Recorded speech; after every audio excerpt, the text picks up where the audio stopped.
Hello, everyone, and a warm welcome to episode 2 of the Gen AI podcast. We can't seem to get all four of us on the pod, but it's awesome to have Mr. Greg Lawton on episode 2. You missed episode 1, Greg. How are you? Congratulations, by the way. Thank you very much. The reason I missed episode one was my daughter was born, and how am I? I think I'm on about 4 or 5 hours sleep. I'm not too sure, but let's go for it. Let's crack it on. Let's go for it indeed. I'm sure you've learned some important life skills and there's plenty more to learn, but we won't talk about that too much right now. I'm sure our listeners want to get stuck into the content. Of course, apologies from the other two. I think it's about 3 a.m. Wherever Alan is, and Mhm. I believe Val is riding a camel in the desert in Saudi. So good luck to both of those guys. We promise we'll get all four of us together. We do exist. None of us are Superman and have two personas. Maybe you are, Greg. I think you're Superman at the moment, or at least you feel like you are, with the lack of sleep You and you're I have getting. got very different perceptions of how I am right now. So, just to recap, I guess for those listening in for episode, we delved into, I guess, what is generative AI, setting a bit of a baseline. What are the various, I guess, what does MML mean? What does ML mean? What does, all these various types of ways to structure data mean, and learn from it. So it's an interesting space because I think we can delve further in those, but we also had audience participation, and that is really key. If you are listening on YouTube, remember, hit subscribe because then you can actually ask us questions live. And we'll get Greg to answer them because I'm the dummy on this podcast. Uh, but we had some interesting questions last time around, Greg, around generative AI sort of assisting, augmenting, supporting project planning. We also had a Mhm. lot around, how does generative AI assist in the early stages of projects on risk and identifying risk before we even go into necessarily design phases and delivery phases as well. So that was hugely interesting. Um, I think, I guess to start off and pick up from that perspective, I'm quite interested because I was thinking about a last episode, and whilst we concentrated a lot on AI, there's also this part of understanding how humans, i.e., project professionals, and the technology AI coexist and what that might look like. Now, we spoke about people having to upskill, but once Mhm. they're upskilled, what does that actually look like operationally? Do you have I mean, I know you have a view, but have you thought about this? Are there sort of different strands that you've gone, how does AI and people coexist to deliver projects with better outcomes? Yeah, of course. Well, this is I would assume what Alan and I think about every single day because we own AI companies that are creating AI that needs to work with people. Over the course of the last half decade, I'd actually say that the greatest insight I've I've got in how to do this is actually it from history books. What we're going through now is special and unique in that generative AI is the thing, but it is not special or unique in the fact it's humans inventing new ways of being more productive. And you could go back to the invention of the canals, and then the invention of the engine, and then the invention of rail, and then the invention of planes, and then the invention of the internet and computers and utility. You don't Utilities. So, for example, you don't have to walk to the water well; it just gets pumped to your house. These, and you can learn lessons in how does human behavior change and transform given this new access. The long story short here is that it's it's very rare, from what I can see, for the outcome of a profession to change. Doctors have had the same goals since the Greek times. but they just have more ways of going about achieving that goal. You could try and, take the balance the elements back in ancient Greece through whatever, or today you can have surgery. It's the same thing. And in project land, the same principles are trying to be applied. The pyramid, the wonders, as today we're trying to deliver projects to scope, to time, to budget, all of this kind of thing. And what I just say is the micro skills and the micro tasks of how we achieve certain parts of that process will naturally evolve. And I actually think what will happen in projects is actually what's already happened in IT for the past 40 years, is that people will have to micro skill up. So not skill up, because skill up is, I need to learn fundamentally new things. Micro skill up is things like download this app and this is how you ask questions. Cool, I got it. And then, so it's super easy to learn, but you'll need to do hundreds of those over. So I see it as a much more smooth trajectory. Now, if you look at the end of that compared to the beginning, that's going to look transformational, because you'll have, and you and I have joked about this, saying, how many people are alive today in projects? There was a period in time where the answer was zero.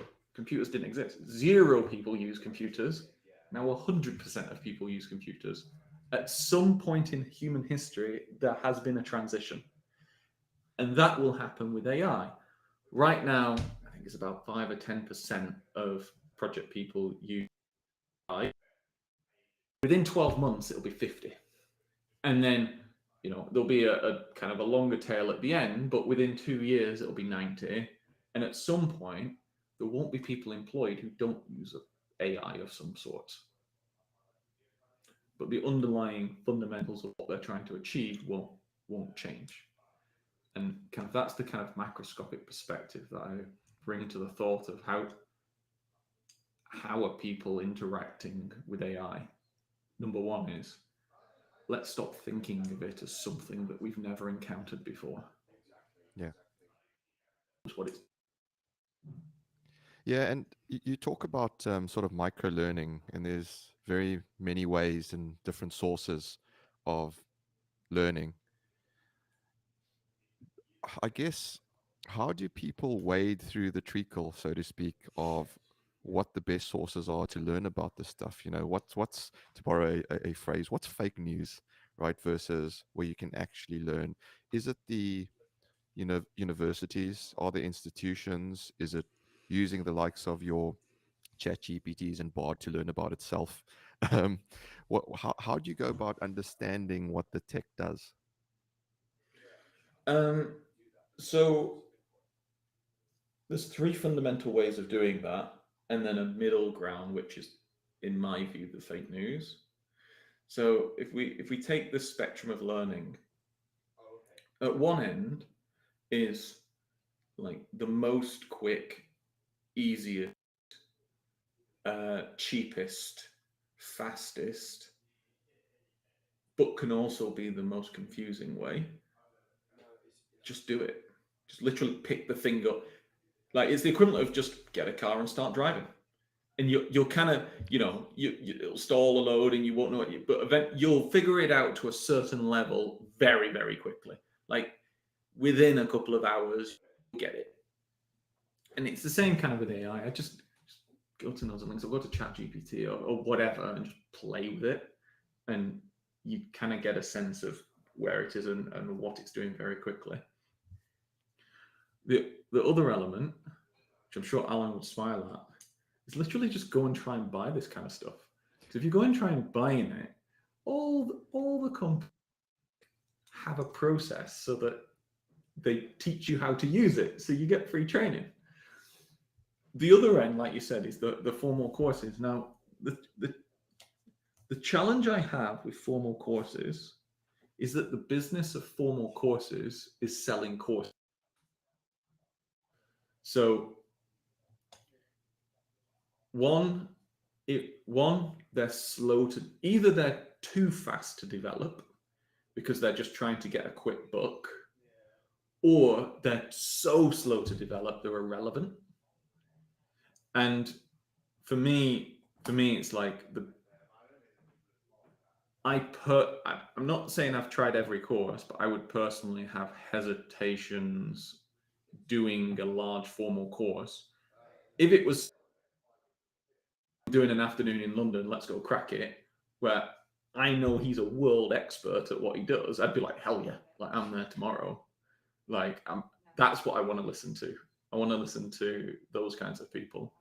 But if it was like, well, the University of Boringland has put on this 7-week course, and I'd be like, I feel like if you did something like that, by the end of the course, whatever they were teaching you would be outdated because of the speed at which things change. yeah, Unless it's the exactly. And fundamentals, right? Yeah. It'd be the fundamentals. You'd be able to go in and, AI is this, and this is how we can use it, and this, and, you'd be able to put it into a 3-year development plan, which would be irrelevant after 4 weeks. And then it's like, okay, well, there you go. Yeah. So I think what you're getting at is rather than trying to necessarily understand in detail what's happening under the hood, understand the concepts and the theory of how it works rather than how you can recreate it, because it takes massive, large, really intelligent teams to create AI, right?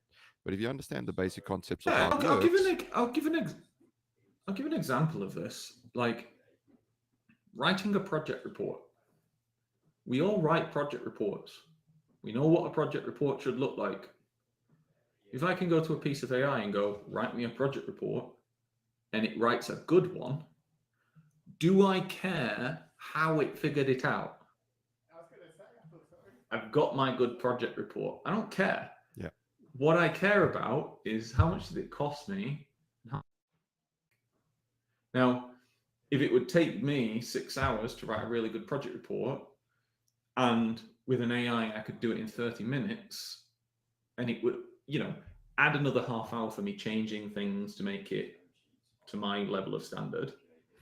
Say who cares how the algorithms work? I've got my report, and I'm checking the end. For me, it's about really being very specific with the definitions of kind of what is your concern of these things. Now, if there was a piece of AI that was fully driving the car that my newborn dog, no, I'm at that steering wheel. Like, go away. No. Like, until that's been tried on 1 billion people and not one person has been injured, my newborn daughter's not gone anywhere near that kind of stuff. Yeah, well, we touched. Writing a report that I can change before it goes out, have a crack at it, mate. Like, fine, I don't care. Yeah, no, I'm with you there. I think we touched on in the first episode on, drones and airplanes and self-flying planes and self-driving cars, and it's in human aspect as well. And I guess if we bring it back to that, now let's fast forward and say, okay, everyone understands what it does and how it works, and everyone's okay with it. If I'm a project manager, right? How do I balance AI recommendations with human intuition? Because that's quite a tough one, a tough nut to crack, right? You've got someone that's been in the industry, got 20, 30 years of experience, and they don't have the data, but they go, I just feel like this is the right way to go about something, yet it's different to what AI is recommending. How do you balance that? So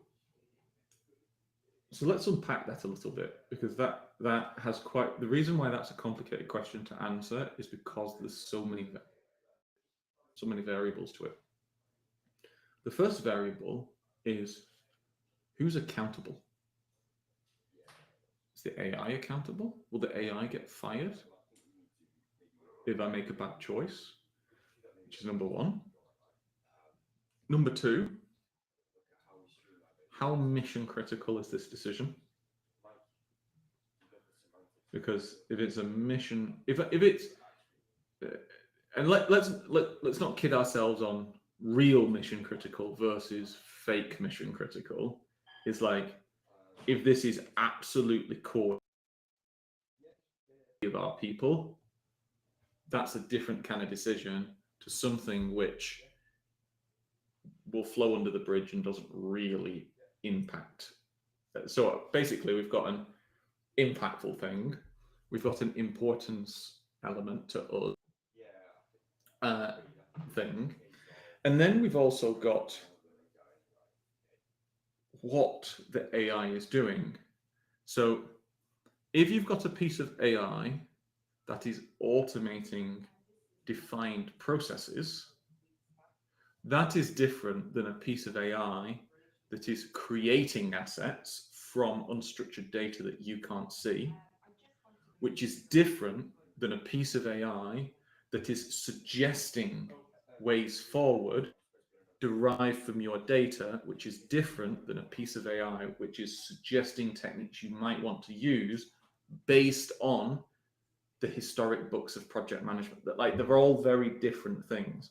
So for me, to answer the question really requires context. And at the end of the day, the way I think about it is just imagine working for you.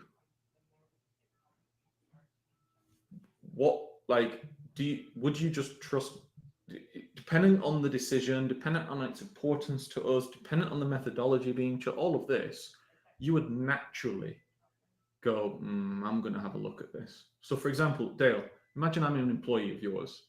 Um, you're serving one of your, you want to know when the project will finish. Okay, the last day of the project. Forget AI. I'm an employee of yours. If I came to you and said, yeah, Dale, it'll be February 21st. And you were like, have you got anything more? No, it'll be February 21st. You look to me and go, Yeah. it's not quite what I'm paying you for here. Whereas if I came to you and went, so Dale, I've come to you and I've taken their schedule, I've found errors in it and worked with the project team to correct the basis of evidence. And what I've done is used a triangulation of methodologies. I've taken the productivity rates that they've outturned for the last 6 months and used them going forward. I've taken their change and uncertainty rates and used that as my second triangulation. And my third triangulation is I've leveraged past data using machine learning to give me an estimate. The three of those are all saying around the 21st of February, give or take a month or two. How would you feel about that answer? Yeah, I think you're right. It's the more comprehensive you can be, more context specific answer you can get. For me, it's not a dichotomy of one No. versus the other. It's understanding. You're quite right. It's understanding the context situation and saying, okay, well, you know, where's the track record? If I take the data, what is the data telling me? If I take human intuition, what is that telling me? How far off is it from each other, those two solutions or answers? Perhaps there's a middle ground between those two scenarios as well that we haven't explored. There's a third alternative. Um, Yeah. but I think you're right. It's that question was designed to be a bit provocative, as you're probably aware. But I think it's important because people do put the split between AI and humans, and I don't think it should be. I don't think it's a, you know, an or. I think it's an and.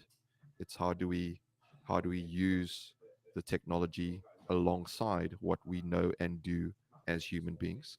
Um, and I think we're learning, as you say, we're learning to drive the Mm-hmm. car. We're learning on how it works. We're learning which pedals to push. We're learning which levers to push and which gears to be in. Um, and sometimes, we might put on the back wipers instead of indicating right. Um, as long as it's Yeah. in a safe way, that's okay. That's learning as well. Um, but it's a really fascinating topic. I think we'll probably talk about this for a while to come because there'll always be this. I think this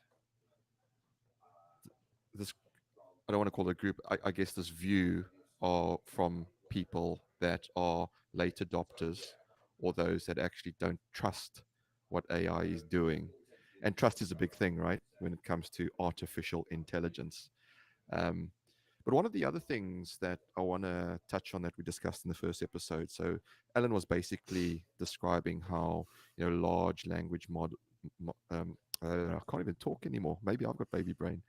LLMs, the basic sort of theory behind them of they take large reams of data and they aggregate it up, just in simple terms, right? To come up with an answer, to generate something, to make something up.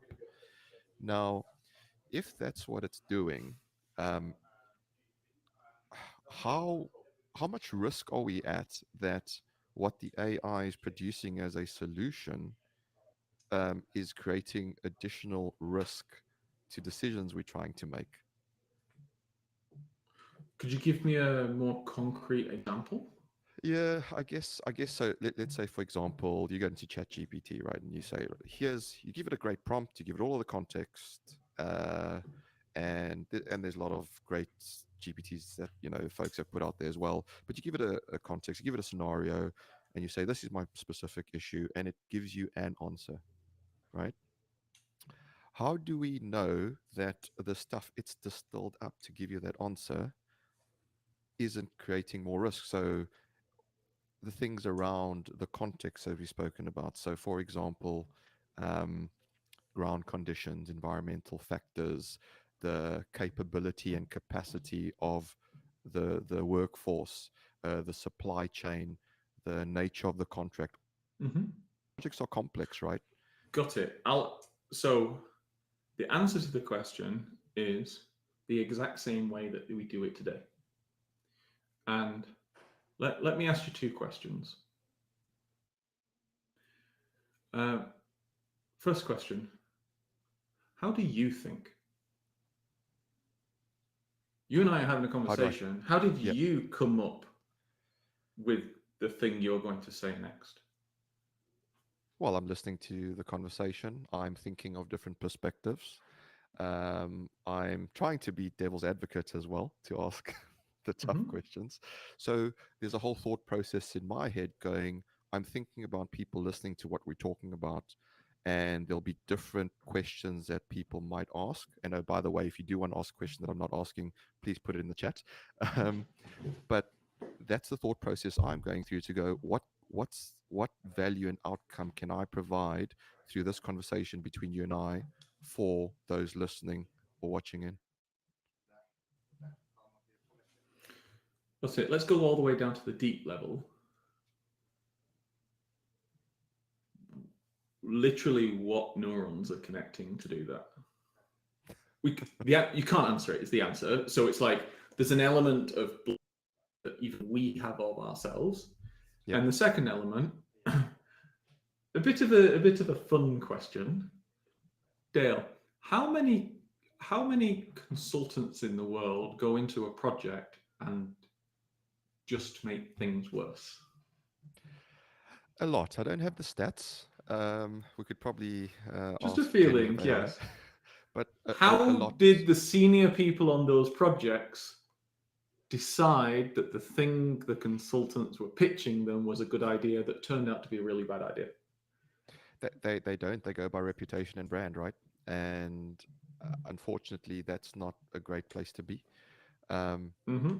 So And to answer your question, when I said, when you asked, how do we kind of gauge this AI? There's something that I've noticed in the market, and I haven't found a piece of literature that actually gives me the name to it. So I'm just going to call it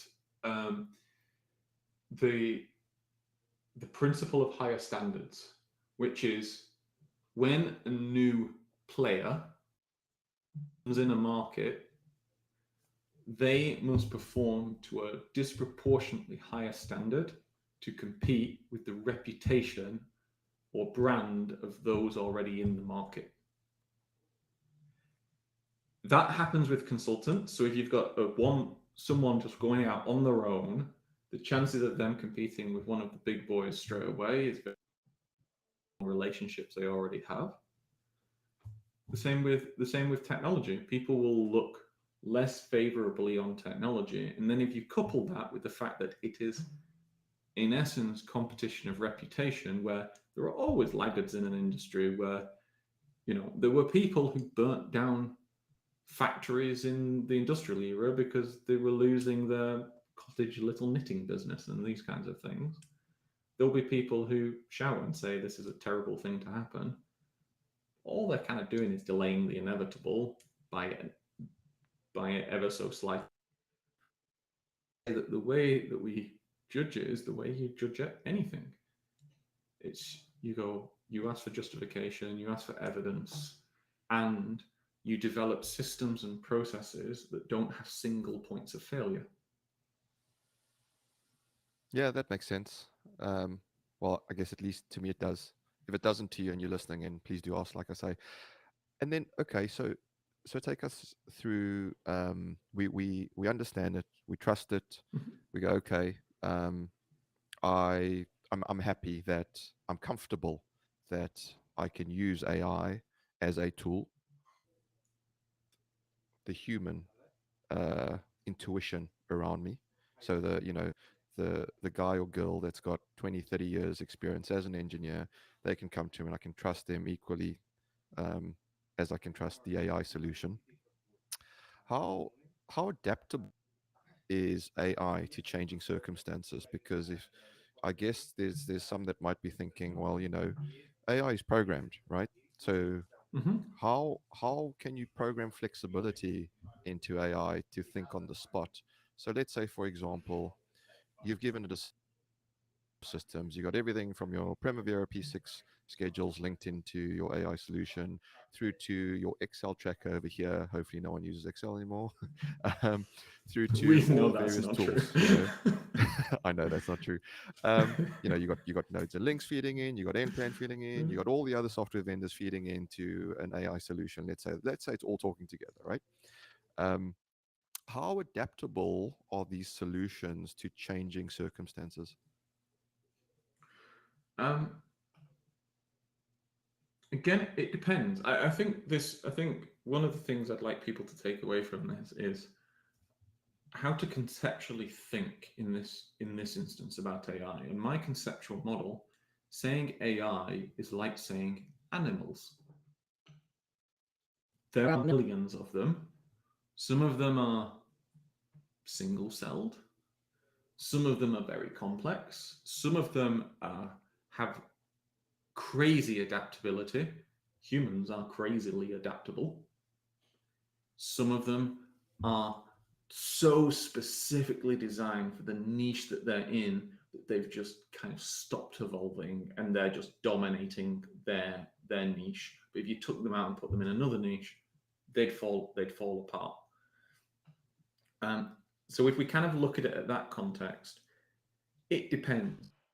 There is this progression to try and get from specific AI, which is creation in a microcosm, to general AI, which is creation across use cases. There's kind of two ways of getting there, and it's kind of people random walk between the two. One way of getting there is glue loads of AI together, and it appears to be general. So, for example, imagine you had a bot that could take a question and decide which one of 10 buckets to put that question in, and you had a specific AI for each vertical. It would appear more general than the AI that's comprising it would make. The second element is to build the complexity of the AI with 10 different sections of information. So this is the equivalent of taking the first one is deciding which animal to pick. I need to get to the bottom of the ocean. Probably bad and live. Probably bad to choose an elephant or a bird. Really good to choose a deep sea octopus. To get to the top of a mountain. Bad to choose a whale. probably good to choose a bird or a mountain goat or something like that kind of thing, versus the one which is like humanity, which is let's build a core that's so adaptable that it can invent the new things. It can invent climbing gear and coats, and it can invent submersibles and cameras, these kinds of things. And the way that I would look at AI in the context of projects is, and this is my kind of second perspective of how I try and make decisions. AI is just a tool. Tools automate tasks. Fulfill roles. Roles are made up of many responsibilities. Responsibilities are made up of workflows. Workflows are made up of tasks. To do a role, you do many, many tasks glued together. I'm thinking to myself, how do I automate the report I have to write on Friday? How do I get good suggestions for having a team building meeting that I'm running on Tuesday? What is a good template I can use to communicate information to senior leadership on Wednesday? What are risks that I should be aware of that I might not have thought about in this program on Thursday? So individual tasks. Now, taking that perspective, a rational human, which is difficult, but a rational human that's trying to just make their life as easy as possible will, if they're trained, will use the tool that is the least effort. What is use the tool comfortable with. That's what humans actually do. But then that's a thing of comfort and familiarity, which is why some designers design AI to talk, because then it feels familiar. Therefore, people accept it more. That was the genius in my eyes of ChatGPT. ChatGPT, they had the tech to do that for years. What they did is glue a front end on it that made it easy for people to interact with and relate. And the answers were conversational. That's the genius, not that it could do all that stuff. Anyway, so if you think about it in these tasks, the framework that I described about how do you build this general AI? Well, you could build an AI to do each one of those tasks just better for a person. And then you've got an AI agent of some kind. Or you could propel this general framework a long way, but it will hit a glass ceiling. And for me, the glass ceiling is the division between real world and digital world. If you take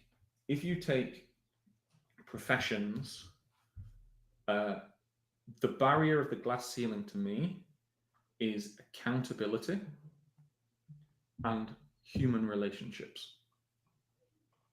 Now, you may argue, oh, we could go into a metaverse and have relationships. Yeah, okay, I'll believe it when I see it. What I mean by this is things like lawyers. Lawyers and accountants are at the most risk of being automated. Sales outreach as well, customer support. These are all absolutely at the forefront of being automated. But the top lawyers know that the book of clients that they've got is because of the dedication and relationships that they have, plus the accountability that someone can go, you mess this up, go and fix it. Now, in their office, they might, instead of having 20 juniors typing away, they might have 10 juniors who are skilled at using AI to produce the same work. But it's still a partner having a relationship with a company. And I see the same thing happening in projects where rather than a project controls team of 50 people, you might have 30 people on the same project who are skilled at using a new tool that makes them more productive, but it is still the person who's going to the client and going, I'm going to be late. And this is what we're going to do about it. Now, the final point is people might then go, oh, well, that's 50 to 30. That's a problem. No. There's a principle, and I forget the name of the principle now, but it was actually kind of really started gaining weight where people did an economic analysis on Uber. Long story short, if you make something more productive, more of it will be bought. So Uber lowered the price of taxis, but the taxi market went through the roof more, lowered the cost of travel. Now we could have an argument about, yeah, but it doesn't pay its drivers, blah, blah. That's kind of, I'm looking macroscopically now, that's a microcosm of that company. But in this case, it would be, if you make projects less expensive, more of them will fall into a positive business case. So, and then Yeah, that makes sense. what that's been shown to do is that more jobs actually get created. And that's actually this thing about when people, that is the fundamental bit, the argument that people are actually making when they say it won't get rid of jobs. What they actually mean is it will remove the need for jobs at the individual level, but expand jobs at the global level. Yeah, that makes sense. I think, Greg, I guess it comes back to economics 101, right? Yeah. Demand and supply and price point. And if I guess if I reflect on what you're saying there, using your animal analogy and glass ceiling, I think there's only so much space on Noah's Ark for the animals, which is the glass ceiling. But then you delve into the fact that people will require fewer, say, resources on projects. Fewer heads per Because, unit of work, not fewer yeah, heads overall. yeah, Per yeah, yeah. unit of work, yeah. But if we go with that notion, we go, okay, well, AI can supplement a lot of the mandrolic handle turning tasks on projects. What about how do managers, leaders then manage the reliance on AI in their teams? So, yep, I'm happy. I've got a team of people, and I encourage them to use the tech out there because I love the tech. But how do we encourage those using the tech and train them not only on how it works, but how to use it effectively? Because I don't think anyone's training anyone on how to use it effectively. That's a beautiful question, and I'll explain why I think it's a beautiful question first.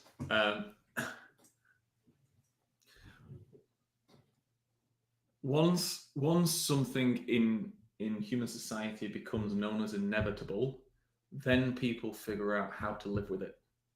That after an inevitability, it is inevitable. The answer for this, the best answer for this, for me, comes from farming. 100 years ago, a much greater percentage of the world, in terms of population, was engaged in farming. Now, a lot less are engaged in farming, but we've upped our farming output. We've done that with machines, and actually intelligent machines, ones that can actually go and spray crops and decide when to harvest and you know, fly drones themselves. Like, it's got pretty damn advanced farming, but you still have people working in farming using that technology that are 70, 80 years old. And at the heart of it, for me, is three things. Number one is go out of business if they didn't, because it is just so productive. Number two is inclusivity of design.